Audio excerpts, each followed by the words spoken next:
નમસ્કાર, બ્રેકિંગ નાઉ સાથે હું છું ધ્રુવી શાહ. આપની સાથે સમાચારોની શરૂઆત કરીએ. નર્સિંગ પરીક્ષા ભરતી વિવાદમાં તપાસનો ધમધમાટ છે તેજ થયો છે. જીટીયુના રજિસ્ટ્રાર ડોક્ટર KN ખેર ફરી ગાંધીનગર પહોંચ્યા. પરીક્ષાનો ડેટા અમે કલેક્ટ કરી એનાલિસિસ કરીએ છીએ. કોઈ ચોક્કસ સેન્ટરના ઉમેદવારોના ગુણ અંગે અભ્યાસ ચાલુ છે.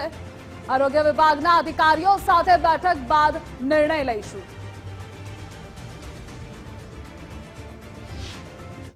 અમારી પાસે આવી ગયો છે. વિદ્યાર્થીઓ જે રિસ્પોન્સ આન્સર શીટમાં જે રિસ્પોન્સ આપ્યા હોય અને એને આધારે અમે એનાલિસિસ કરી રહ્યા છે. એટલે હવે ખબર પડશે કે ભાઈ કોઈ એક સેન્ટરના વિદ્યાર્થીઓને વધુ માર્ક મળ્યા છે, કોઈ એક ડિસ્ટ્રિક્ટના વિદ્યાર્થીઓને વધારે માર્ક મળ્યા કે એનું એનાલિસિસ ચાલુ છે. એટલે એ ફાઇનલ આજે અમે સાથે મળીને કરી રહ્યા છે. આજે અમારી સાથે જે કાલે અમે ડેટા મેળવો જે રિસ્પોન્સનો એને આધારે જે કંઈ બી એના એનાલિસિસ કરવાનું છે સાથે મળીને, એના માટે અમે અત્યારે મુદ્દે સંવાદદાતા નિકુંજ જોડાયેલા છે. નિકુંજ, આ વિવાદમાં તપાસ પહોંચી ક્યાં?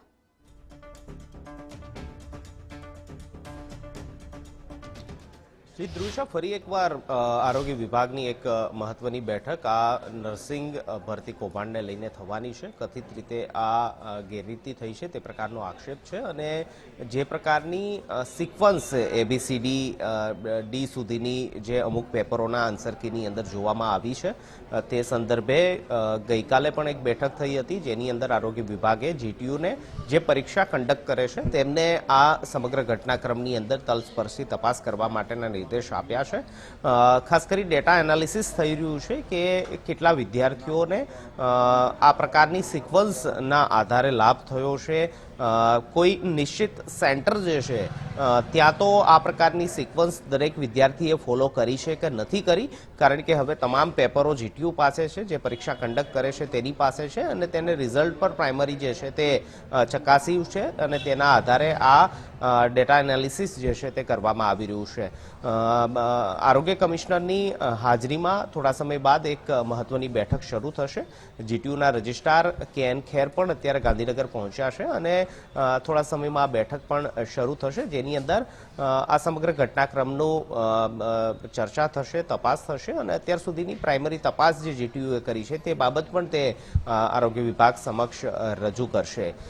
તેમનો તર્ક એ પ્રકારનો હતો કે જે પણ પેપર સેટર જે છે, જેને આ પેપર સેટ કર્યું છે તે જે પેપર સેટ થયા બાદ ABCD નું જે ક્રમ હોય છે તે ક્રમ નક્કી કરતા હોય છે અને ત્યારબાદ બીજો તબક્કો તે તમામ જવાબો જે છે તેને જમ્પ કરવાનો હોય છે. એટલે કે સિક્વન્સ ન રહે, ABCD સુધીનું સિક્વન્સ ન રહે, પરંતુ તે સિક્વન્સ જે છે તે આડું અવળું થાય તે પ્રકારનો બીજો તબક્કો પેપર સેટર જ્યારે પણ પેપર સેટ કરતા હોય છે ત્યારે હોય છે.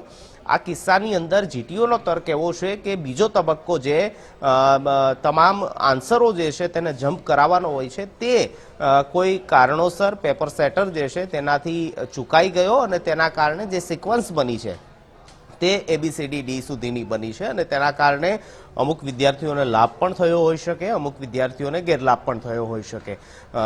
લાભ એ પ્રકારનો, કારણ કે જ્યારે પણ આ સિક્વન્સ કોઈ વિદ્યાર્થીને માલુમ પડે તો પછી તેને પણ ખ્યાલ આવી શકતો હોય છે કે આ સિક્વન્સની અંદર બધા જવાબો આવે છે તો તે જવાબો તેને સંભવિત રીતે લખ્યા હોઈ શકે.